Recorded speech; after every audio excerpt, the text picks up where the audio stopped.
Let's fucking do it. Go. Hey out there, all you bagel bites and pizza pockets. Puffs. Yeah.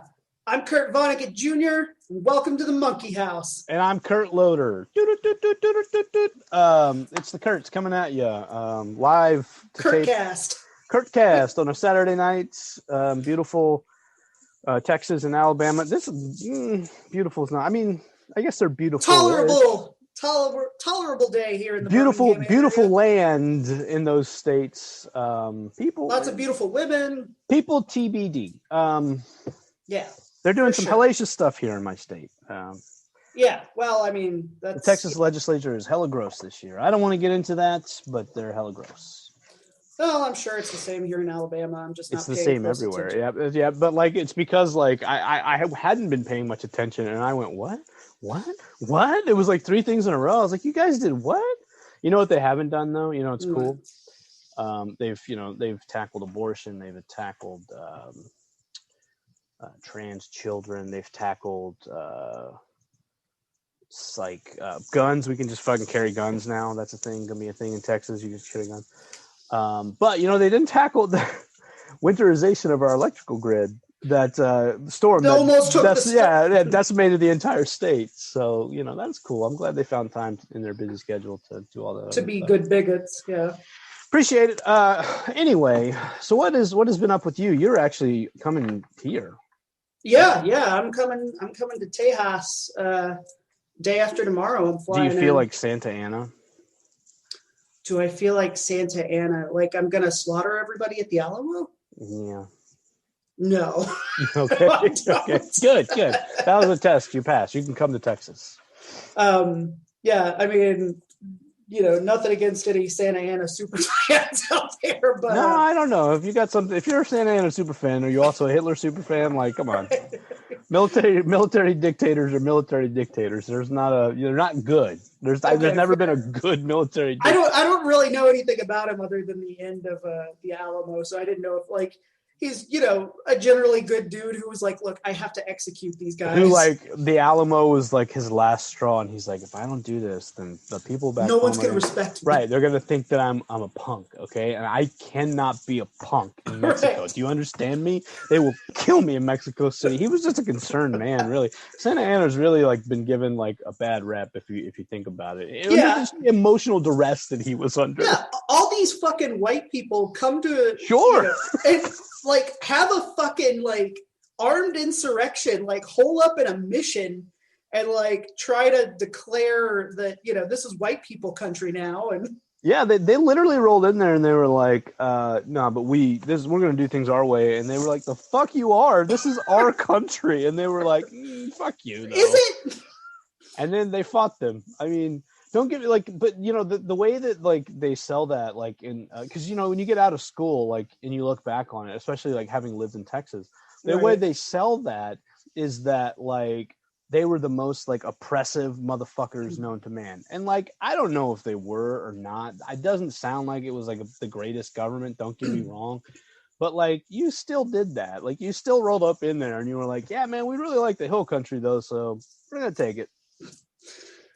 Yeah. Regardless of how it happened, right? Classic white people. I mean, tale as old as time. White people taking things that don't belong to them. Oh man, this got off to a really charged start. Yeah, really did. Well, you started with the fucking legislature. Well, I was on my. And then asked me if I felt like Santa Ana. I feel like you're in a provocative mood tonight, Kurt Loader. Well, Kurt Cobain has died 30 years ago. And nothing means anything anymore. Right. That was the day that music and literally everything else died for me. So, Teddy Roosevelt wrote in his journal when his wife and his mom died, the light has gone out. Well, if you look on November 29th or whatever, 1994, Kurt Cobain was the rose, in Beauty and the Beast. It was the rose in the glass. It's just he was the savior of the 90s. It felt right, and then which when you think about it, is a lot of pressure. I put a gun in my mouth too. I'd be 100%. I get it. Because if they were if your next book, right, when it comes out, they're this is the greatest book since the Bible and Dianetics. Then Those are the other two. Right. Yeah. And then you're like the Kurt Cobain of the 2010s, right? Which is, or 2020s, really. which is a heavy lift, I would think. Yeah, but I'm older. I mean, Cobain was still in his 20s. Right. Think about it. Like that dude was. They were like, "You're the spokesperson for an entire generation." He was like, "Why? Are you kidding me? Are you kidding me? Look at me.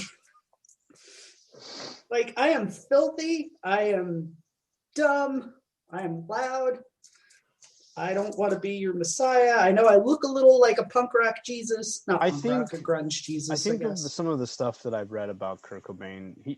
He like wanted it, and then when he got it, it was like, oh shit, this is not what I thought it was, and I don't want it anymore.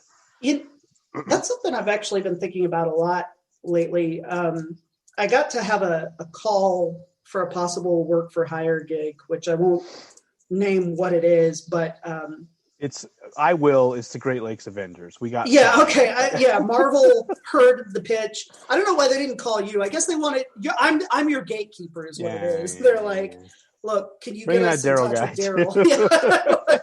He's like, look, we don't want to be disrespectful, but we're really, I mean, we're talking to you because you put yourself out there. We really want Darrel. And we understand you're the gatekeeper. You're the Courtney Love to his Kurt Cobain. Wow. Okay, thanks, Kevin. but anyway, no, it's nothing near as it's cool, but I won't say it. I won't say it. It's cool. It's a cool thing, but one of the things that the person who was interviewing me said was, you got to be careful about turning something you love into your job. And I feel like I've been up against that, like pretty much my whole adult life, like, first going to Iowa and then publishing a book and all this stuff. Like every time you achieve a dream, like it can be really anticlimactic and you realize that it doesn't solve all your problems. I think that's probably true of a lot of things, right? Like, yeah, like having a kid or getting married or finding college or like, like getting a really great job. You're like, cool. What? This is, oh shit, it's still me? I'm not Optimus Prime yet. This is fucked up. Damn it. I thought for sure I'd be a Transformer this time. You know what? What do I have to do, Lord? Tortoise lore, help me. But yeah, so what the thing I've gotten better about this year is reminding myself, like, this is something I wanted. Like, I asked for this. I chased this down. Like, don't rob yourself of the joy of it just because, like, there are consequences for the choice. Like going to Iowa, it was intense, but like I knew that going in, so I can't act surprised whenever it's like, holy shit. Or when I started getting bad reviews on Goodreads, it's like, you knew this was going to happen. Or at least there was a possibility of that. But I guess, in everyone's secret heart of hearts, they don't want that to happen, right? Like they want the world to be like, you just gave us your heart. We love you, baby. And that happens a lot, right? Like most people that you encounter are like, I really like what you did, or I like your book, or I like your writing, or whatever it is you do. Yeah, if they go to the trouble of seeking you out. They're normally like, hey man, like I really wanted to tell you that it was cool. And that's good to hear. But it's almost like, even if I got 10 of those, if someone's like, yeah, but you're a shit. And then I'm like, well, maybe I am, like, even though like I did the thing, or, especially in your case, you did the thing. It's like, well, and that's what I always tell you when you talk to me about bad reviews. And well, fuck that guy. That guy's leaving a fucking review on fucking Amazon on your book that was published, brah. Like he showed up to my party to take a shit. Exactly. Yeah. And you're like, look, that's cool, man, but this is still my fucking party. All right. So yeah. But you gotta, I gotta remind myself of that. Like I can't just be like, it's not always there where someone like disses me or like something. I'm just like, oh, cool. I'm like, what? In the moment. And then later I'm like, actually, that guy's a douche. I don't care. Well, yeah. And I think it's, for me, with being a debut author too, like there's this sense of, you just want to know everything. You want to see what everybody's saying. And now I don't go to my Goodreads page, and I'm not saying that I don't think there's still people saying nice things there, but like, that's not what I'm going to seek out. I'm inevitably going to look at the number of, because you can split it out by like 3-star, 4-star, 2-star. And I'm going to start looking at those 1 and 2-star reviews. And those like the first professional review for Cosmology of Monsters was in a major trade publication, and it was terrible. And I remember it better than even the best review I got, like from NPR. NPR gave the book a glowing review, which is seen by way more readers than this other publication, which is more industry inside baseball. But I remember the inside baseball one better because it was so fucking cruel. Yeah. But like, I just, especially in your case, like there's way more people that are like, yeah, this is good. Yeah. And thank you for birthing it into the world. Yeah. And I guess what I'm saying is like learning not to go seeking that stuff out because I know that's what will cling to my heart. And instead, like trusting the people around me and the people I interact with online to let me know when there's something worth seeing. Because people so far have been mostly really nice about, like, they don't tag me in their reviews. Usually I've had like 2 or 3 instances where I had to be like, hey, thanks for trying it out. Please don't tag me in your negative review. I appreciate it. Don't do that. But my self-esteem is low enough. Like, so happy you read it. Sorry it didn't work out for you. Don't tag me.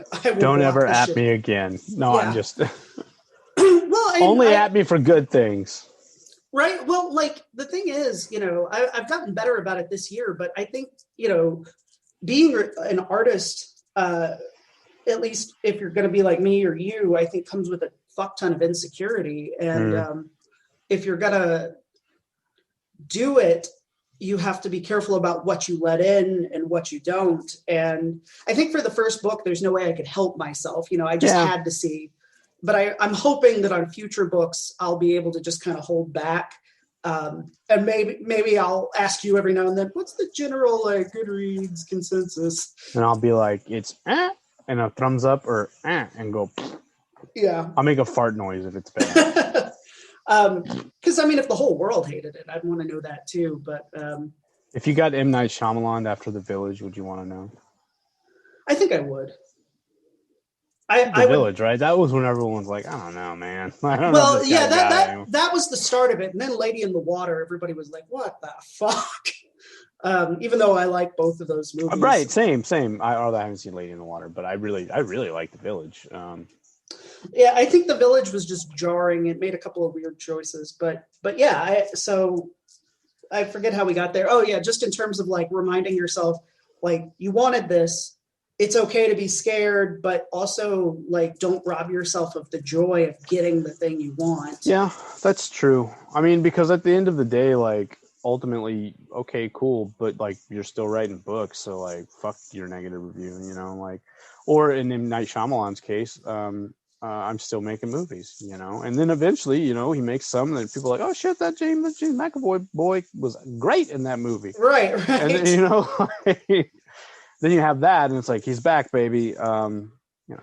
Yeah. And well, I think too, it's like, like that editor said about being careful about making what you love your day job or turning it into a job, because if I get that job and if he and I don't actually get along as well as we think we're going to, like that could be, like Kevin Smith talking about working with Bruce Willis. Mm-hmm. But I think the thing for me is I'd still rather have taken the shot and failed. Yeah. Than spend the rest of my life just being like, oh man, what if I had taken that offer instead of backing off, Yeah, and I think that for me, like the older I get, the more I'm like able to recognize those opportunities and be like, oh, cool, no, I'm gonna take this now. Whereas before I was like, I don't know, man, like this is a little too like. And then for me at least is like you get older in hindsight, you're like, oh, that actually could have been something better. Or it could have been nothing, but it could have been the start of something. So. Yeah, exactly. Yeah, I'm trying to get better at asking for what I want and not being embarrassed when I get it. Or acting like I didn't want it. Yeah. Yeah. Because that's something like